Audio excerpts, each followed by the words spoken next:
శ్రీ వెంకటేశ్వర స్వామి వారిని శుక్రవారం ఉదయం భారత రాష్ట్రపతి శ్రీమతి ద్రౌపది ముర్ము దర్శించుకున్నారు. ముందుగా పద్మావతి విశ్రాంతి భవనం నుంచి బయలుదేరిన ఆమె తిరుమల క్షేత్ర సంప్రదాయాన్ని పాటిస్తూ శ్రీ భూ వరాహ స్వామి వారిని దర్శించుకున్నారు. అక్కడి నుంచి శ్రీవారి ఆలయానికి చేరుకున్న రాష్ట్రపతికి TTD chairman BR Naidu, EO Anil Kumar Singhal, అదనపు ఈవో సిహెచ్ వెంకయ్య చౌదరి సాదరంగా ఆహ్వానించగా అర్చక బృందం ఆలయ మర్యాదలతో ఇస్తికాఫాల్ స్వాగతం పలికారు. ఆలయంలో ధ్వజస్తంభానికి నమస్కరించిన అనంతరం రాష్ట్రపతి శ్రీవారిని దర్శించుకున్నారు. ఆమె వెంట రాష్ట్ర దేవాదాయ శాఖ మంత్రి ఆనం రామనారాయణ రెడ్డి ఉన్నారు. అనంతరం రంగనాయకుల మండపంలో రాష్ట్రపతికి వేదాశీర్వచనం చేశారు. చైర్మన్, ఈవో శ్రీవారి చిత్రపటాన్ని, తీర్థ ప్రసాదాలను, టీటీడీ 2026 క్యాలెండర్ డైరీలను రాష్ట్రపతికి అందజేశారు.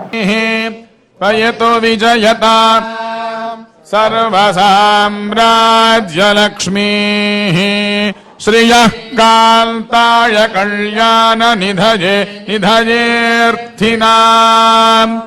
శ్రీవేంకటనివాసాయ శ్రీనివాసాయ మంగళం.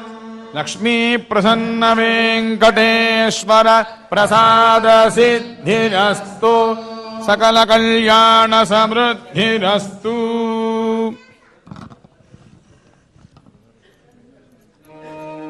వెంకటేశ్వర